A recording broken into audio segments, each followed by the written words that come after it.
அஸ்ஸலாமு அலைக்கும்.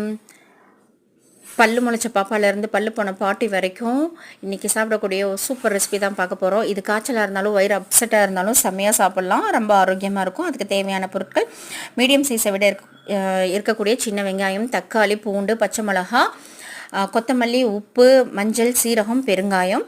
நம்ம எடுத்து வச்ச எல்லா பொருளையும் நான் அரை கப் பருப்பு எடுத்திருக்கேன். குக்கரில் 1.5 கப் தண்ணி சேர்த்தி எல்லா பொருளையும் ஒவ்வொன்றா சேர்த்திக்கங்க. சேர்த்தி குக்கரை மூடி போட்டு வெயிட் போட்டு 4 விசில் விடுங்க. 4வது விசில் வந்து கொஞ்சம் ஸ்லோவில் வச்சுக்கோங்க. ஸ்லோவில் வச்சுட்டு 5 நிமிஷத்தில் ஆஃப் பண்ணிடுங்க. ஆஃப் பண்ணிங்கன்னா செம்மையான சூப்பரான சாம்பார் ரெடி ஆயிரும். இந்த பக்கம் தாளிக்கிறதுக்கு சின்ன வடைச்சட்டி வச்சுக்கோங்க. அந்த வடைச்சட்டியில் கொஞ்சமாக கடலெண்ணெய் ஊற்றிக்கோங்க.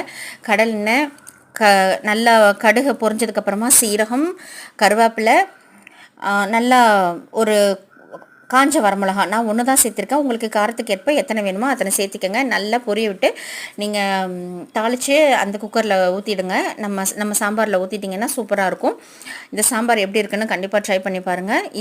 இந்த சாம்பாருக்கு எங்கள் வீட்டில் நாங்கள் வச்சுருக்க பேர் எல்லோ கலர் சாம்பார். இது இட்லி, தோசை, சாப்பாடுன்னு எல்லாத்துக்குமே கலந்து சாப்பிட்லாம். கட்டியாக வச்சுக்கிட்டிங்கன்னா சாப்பாடுக்கு ரொம்ப நல்லாயிருக்கும். வீடியோ பிடிச்சிருந்தா ஷேர் பண்ணுங்கள், லைக் பண்ணுங்கள்.